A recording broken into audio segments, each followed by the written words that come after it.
সংগ্রামী যুবদলের ফুলগাজী উপজেলার সকল নেতৃবৃন্দদেরকে 6টি ইউনিয়ন বিশেষ করে আমাদের উপজেলার সকল যুগ্ম আহ্বায়কদেরকে আজকের এই জেলা যুবদলের এই প্রোগ্রাম থেকে আমরা শুভেচ্ছা অভিনন্দন ধন্যবাদ জানাই, কৃতজ্ঞতা জ্ঞাপন করি।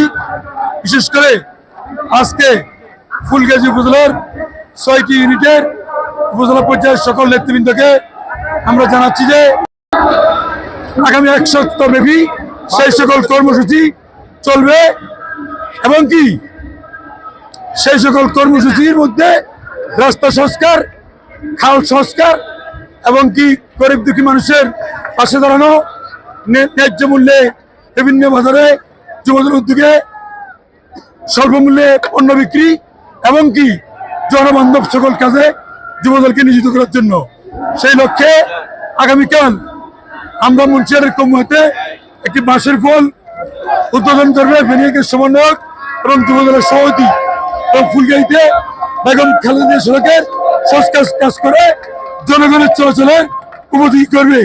এই হিসাবে ফেনী জেলা যুবদলের শীর্ষ নেতৃবৃন্দের ঘোষণা অনুযায়ী ফেনী জেলা যুবদলের 45টি ইউনিয়নে সকল ইউনিটে একযোগে সেবা এবং সংস্কারমূলক জনবান্ধব কাজগুলো আগামী 1 সপ্তাহ আমরা করে দেবো।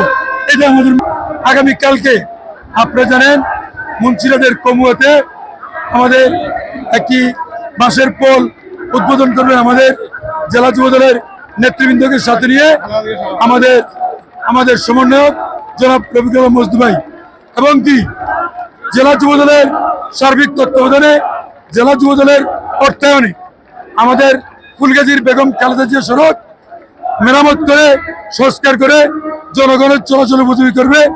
সেখানে আমাদের করিয়া শান্তি রোডে একটি সমাবেশ অনুষ্ঠিত হবে, যেখানে প্রধান অতিথি উপস্থিত থাকবে ফেনীকে সাংগঠনিক সমন্বয়ক জনাব রফিকুল মজদু ভাই এবং সভাপতিত্ব করবেন ফেনী জেলা যুবদলের সংগ্রামী আহ্বায়ক জনাব নাসিরউদ্দিন খন্দকার। প্রধান বক্তা হিসেবে উপস্থিত থাকবেন নাইমুল্লাহ চৌধুরী বরক। সুতরাং আমরা সকলকে অনুরোধ করব আগামীকালকে ফেনী জেলা যুবদলের ফুলগাজীতে যেই ঘোষিত কর্মসূচিগুলো আছে আপনারা নিজ নিজ দায়িত্বে সকলেই নিজ নিজ ওয়ার্ডে কার্যক্রম করে আমরা রাত্রে সময় জানিয়ে দিব। যত সময়ে কমুয়া এবং খালেদা সড়ক করিয়া শান্তি রোডে সকলে উপস্থিত থাকবেন এবং সকলকে জাতীয়তাবাদী যুবদলের প্রতিষ্ঠা বার্ষিকী উপলক্ষে ফুলগাজী যুবদলের পক্ষ থেকে সংগ্রামী শুভেচ্ছা অভিনন্দন জানাই। ধন্যবাদ। আসসালামু আলাইকুম।